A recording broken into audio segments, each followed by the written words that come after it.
আজকের এই বাস্তব প্রেক্ষাপটে যখন প্রতিনিয়ত আমরা হুমকির সম্মুখীন হচ্ছি, বিশেষ করে 5ই আগস্টের পরে, তখন বিভাজনের এত সুর যে অমুক খারাপ আমরা ভালো, আপনি ভালো, সেটা খোঁজ করতে গিয়ে দেখা যাচ্ছে যে না, বালু মহলের সাথে বিএনপির লোক জড়িত যদি থাকে, জামাতের লোকও জড়িত আছে, সেটাও গণমাধ্যমে আসছে।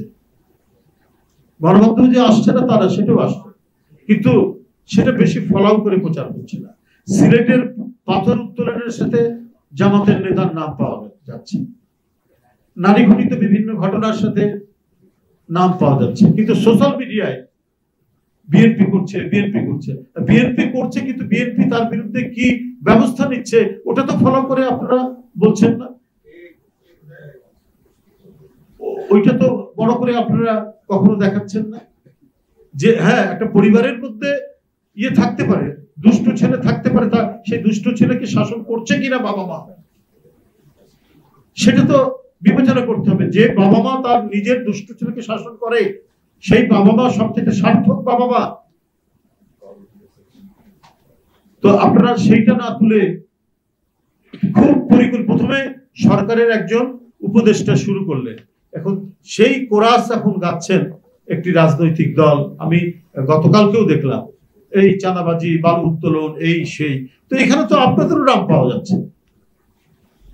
আর আমরা যে তাদেরকে বহিষ্কার করছি, পদ স্থগিত করছি, তাদেরকে বিভিন্ন শাস্তিমূলক ব্যবস্থা গ্রহণ করছি, সেটা তো বলছেন না। আর সামারসেট বম, বিখ্যাত রাইটার, তার একটি লেখার মধ্যে তো আমরা পড়েছি, সেটা সবাই আমাদের পাঠ্য ছিল, পড়েছেন নিশ্চয়ই, আপনারা জানেন যে every family has a black sheep, প্রতি পরিবারেই একটা না একটা ব্ল্যাক শিপ থাকে। তো যদি আমরা রাজনৈতিক দলগুলোকে যদি আমরা একটা পরিবার মনে করি, তো দুই একটা ব্ল্যাক শিপ থাকতে পারে না, কুলাঙ্গার থাকতে পারে না? তো সেই রাজনৈতিক দলটি বা ওই পরিবার যদি কুলাঙ্গারের বিরুদ্ধে ব্যবস্থা নেয়, তাহলে সেই পরিবারটাই তো সবচেয়ে ভদ্র পরিবার, যথার্থ পরিবার। তো সেগুলো আমরা গণমাধ্যমে আমরা দেখি না, আমরা দেখি যে খুব কায়দা করে নানাভাবে একটা বয়ান তৈরি করে বিএনপির বিরুদ্ধে ব্যবহার করা হচ্ছে।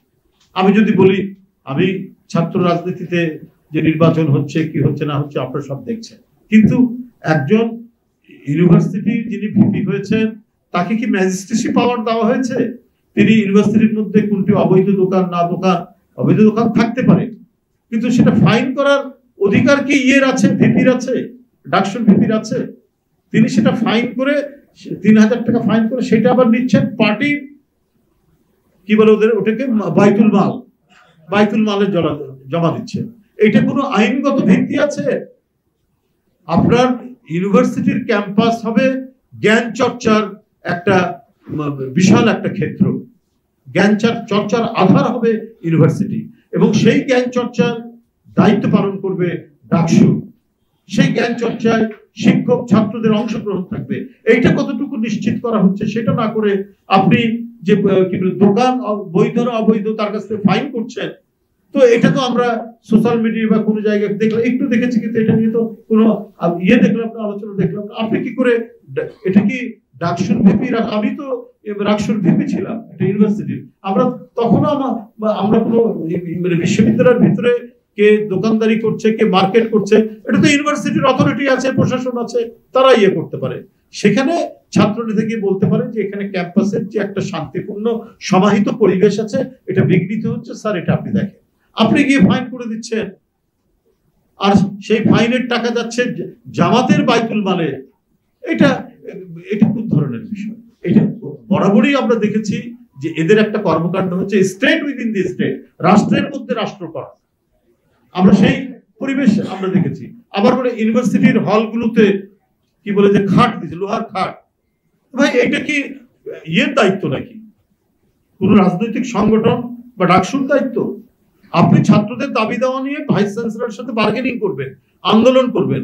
এখানে কি বলে যে বাসস্থানের সমস্যা আছে, ছাত্রদের থাকার কোনো পর্যাপ্ত ইয়ে নাই, খাট নাই, ঝুঁকি নাই, এটার ব্যবস্থা ইয়ে করতে পারে কি না? এটা হচ্ছে পার্টির তরফ থেকে প্রশাসনকে কিছু লোহার খাট 100 দেওয়া হচ্ছে।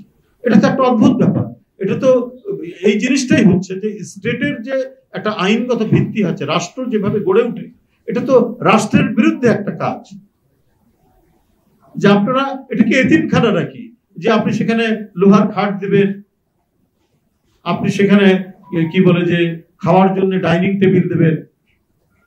তো এই জিনিসগুলো কিন্তু খুব বাজে আলামত বলে আমাদের কাছে মনে হচ্ছে।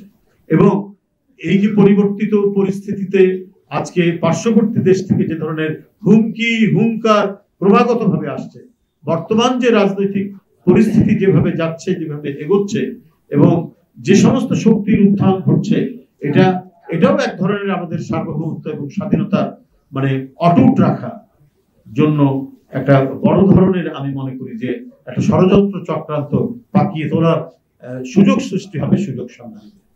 আমি আর বক্তব্য বেরোবো না, স্যার প্রধানমন্ত্রী আছেন। আমি শুধু আপনাদের সকলকে ধন্যবাদ জানাচ্ছি, বিশেষ করে মারুফ মল্লিক তার গবেষণাধর্মী এই অসাধারণ যে বইটি জাতীয়তাবাদী শক্তির কাছে উপহার হিসেবে দিয়েছেন। আমাদের প্রত্যেকেরই সেটা পাঠ করা উচিত, অনুশীলন করা উচিত এবং উপলব্ধি করা উচিত। সকলকে ধন্যবাদ জানিয়ে আমার বক্তব্য শেষ করছি।